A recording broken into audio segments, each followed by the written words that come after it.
Selamat pagi. Masih sedikit mengantuk, tapi karena dapat beberapa jam tidur, sudah feeling better.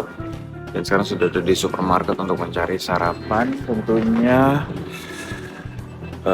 sekaligus juga mungkin restock kulkas. Berhubung kulkasnya juga emang belum diisi gitu ya. Everything feels the same, alias bangunannya ya, bukan suasananya. Jadi tadi ngider-ngider, habis itu ntar saya bisa pulang nggak ya. Ini sih minimarket slash supermarket terdekat aja jatuhnya. Cuma nanti kayak harus dapet atau cari yang lebih proper untuk nyari bahan-bahan makanan.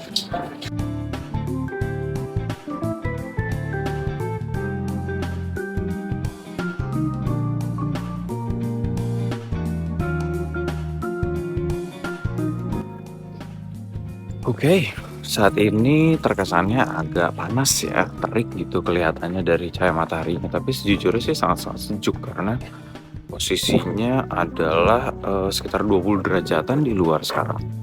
Bahkan pakai celana pendekan dan baju yang tipis juga nggak dingin, tapi nggak panas juga. So, perfect weather. Kira-kira mau saya lakukan apa hari ini? Lebih ke sarapan dulu deh biar bisa mikir. By the way, ini saya menginap di antara kayak kampung atau perumahan orang-orang sekitar aja gitu.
Halo, saya telah kembali berbelanja dari supermarket.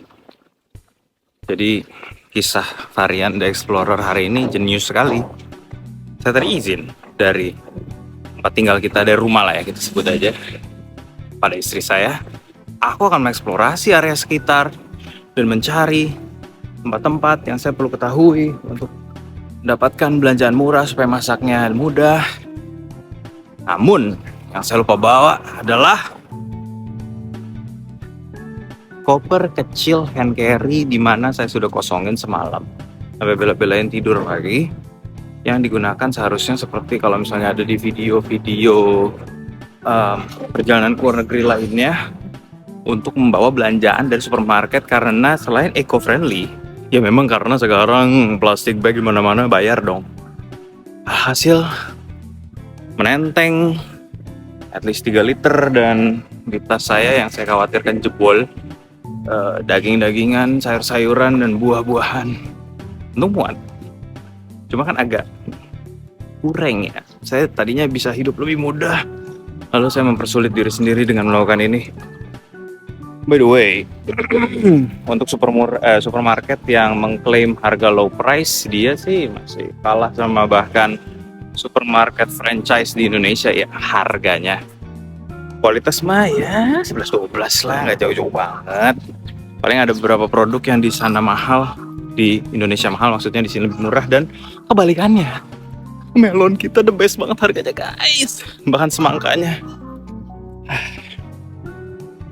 Tapi nggak apa-apa, dalam perjalanan pulang orang-orang sih biasanya sekarang sudah mulai skuter listrikan ya, jadi bisa mengurangi kepadatan orang yang berjalan kaki. Tapi kebanyakan lainnya sih masih tetap berjalan kaki. Oh iya, saya kan beli tripod ya, ini pegel banget kan megang seperti ini. Kalau angle dari bawah kurang asik.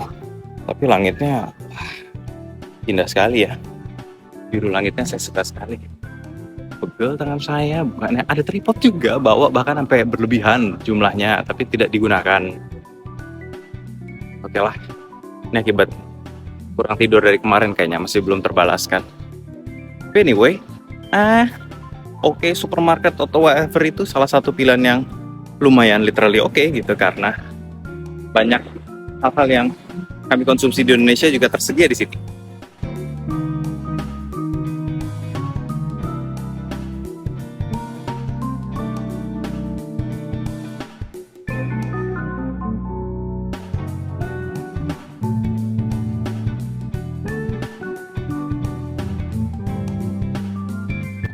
Kali ini kita akan pergi ke sebuah lokasi yang lumayan ikonik, terutama untuk channel sebelah yang punya saya alias channel Varian GG, itu channel buat gaming.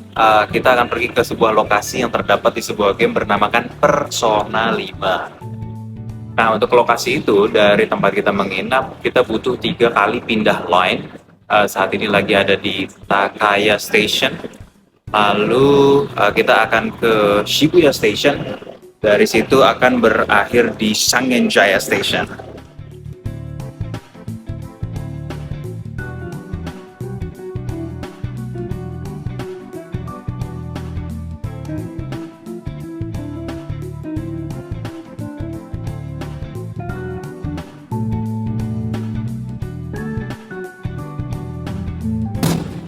Oke, kita udah mau sampai. Kita ada di Shibuya, cuma ada di stasiun kereta aja sih.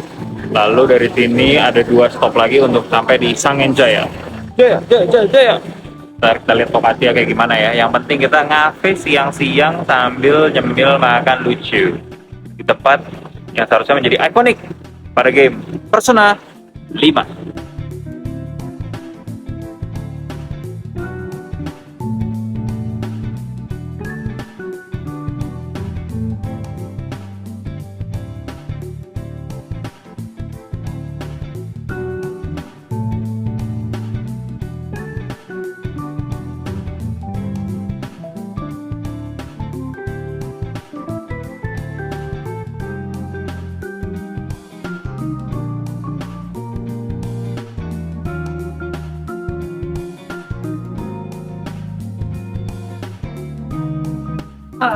Oke, karena menyasar ya teman-teman, akhirnya dibantukan oleh this is Mizuki and Amy, dan kita masuk ke area yang sebenarnya nggak yakin banget kalau ini area benar. Coba aja lihat nih.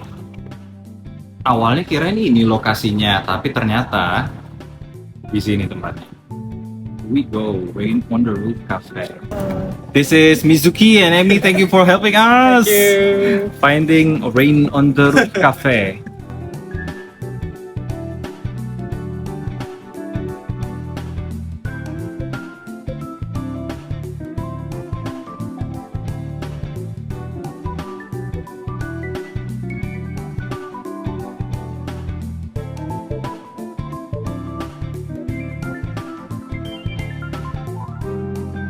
Oke, jadi kita sudah sampai di Rain on the Roof Cafe. Tadi pencariannya sih sampai dibantu sama 2 orang random yang ketemu di pinggir jalan. Itu sih lumayan ajaib sih. Dan tak kenapa, alhamdulillah ya sudah 2 hari berturut-turut ini at least ada 3 orang yang membantu secara sangat antusias dan baik untuk kita mencari tempat ataupun mengusahakan masuk ke dalam tempat itu kayak kejadian kemarin ya. Tapi yang pasti tadi tuh jalannya literally gang-gang seperti yang udah di videoin. Jadi agak-agak sedikit khawatir kan, jalannya bener gak sih? Mau mana kita ini? Terus ketemu, itu kanopi yang di Persona 5 banget gitu. Ini dia nih pasti tempat saya, tapi ternyata bukan. Itu bukan Rain on the Roof. Rain on the Roof tuh di sebelahnya. Dan nuansanya meskipun secara setting juga beda ya di dalam sini ya, cuma ya tetap aja suasananya seperti di Cafe LeBlanc yang ada di Persona 5 itu nuansanya. Apalagi kalau misalnya nongkrong bareng sama teman-teman, dan di sini juga udah pakai barcode untuk ordernya, jadi cukup simple. Menu-menunya nanti lihat aja sendiri. Oh wait, ini udah semua seperti ya. Menu-menunya itu mix ya, jadi nggak sepenuhnya Japanese, jatuhnya fusion lah ini. Dan harganya juga sedikit enggak lah, normal ya, normal to premium gitu. Karena untuk 2 meal besar ini ya roughly 2.000 yen ini mealsnya. Yang satu ini coba kita lihat dulu ya. Nah, kalau yang ini tuh kari, nasi kari ya, tapi lebih ke Indian style gitu kalau tertulis di dalam menunya. Nah, ini di dalam satu setnya juga udah dapat sayur-sayuran. Kalau yang ini adalah ini nasi. Di dalam sini itu, tunggu saya pesen apa tadi kenapa saya lupa. Ini sayur mayur dengan sop, cream soup. Sup apa tadi aku pesannya? Sepertinya sih bukan beef tapi yang pasti, mungkin ikan gitu Pak. Ya, ternyata itu benar adalah ikan-ikanan. Di dalam sini itu adalah salmon and spinach cream soup. So ya, pasti akan jadi enak itu rasanya.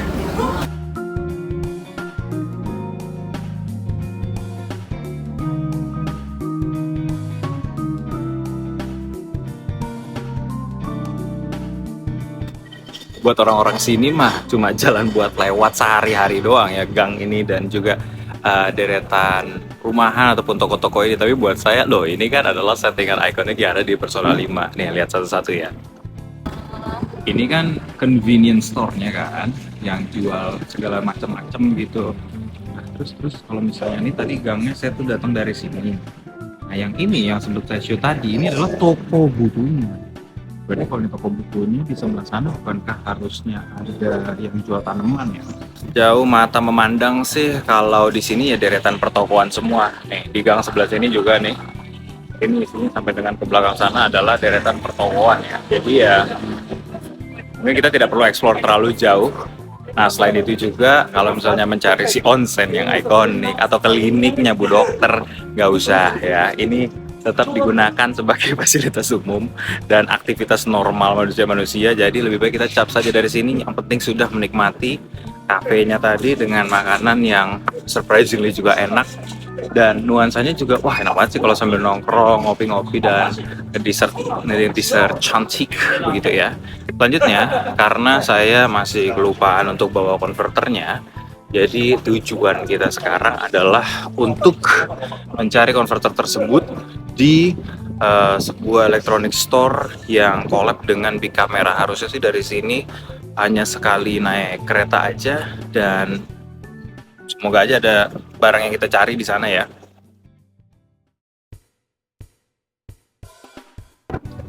Sekarang kita dalam perjalanan pulang. Untunglah nggak jadi pergi naik kereta ke suatu tempat di mana itu spesialis toko elektronik untuk beli konverter buat kebutuhan charger dan laptop. Ya, akhirnya tadi mampir ke sebuah tempat namanya Picasso. Dia kayak Don Quixote gitu. Jadi kurang lebih ya tos serba ya, berlantai-lantai juga gitu. Meskipun komunikasi agak sulit, pada akhirnya ketemu juga apa yang dicari gitu. Karena kadang-kadang kita nyampe sesuatu dia kagak ngeh kita nyampe ini apa, cuma karena dia penjaga toko setempat gitu kan, jadi diupayakan aja sama dia untuk kita ada di section yang akhirnya kita bisa menemukan barang yang kita cari. Sekarang OTW Bals dulu lewat jalan yang rute yang sama, cuma arah sebaliknya aja. Istri saya ngontenin Emi Kids Clinic karena desainnya lucu. Itulah dia. Tadi habis ngontenin bunga-bunga tapi depan rumah orang. Silau. Jamnya udah jam sore. Iya itu nama jalannya di situ. Kita kan kalau kita kan pelang di atas kan tinggi. Ya, ada juga yang pelang, ada juga. Beda-beda. Ini kita literally ya menikmati jalan-jalan di Komplek. tapi bukan komplek bergerbang seperti banyak di tempat kita ya. Ya kayak rumah-rumah di mana ya? Timpruk juga sih. Cuma dia rumah di kiri kanan, pertokoan, tapi di jalan besar yang bukan jalan utama. Ya semacam itulah. Sekarang udah jalan kaki sekitar 5 menit lagi nyampe rumah harusnya.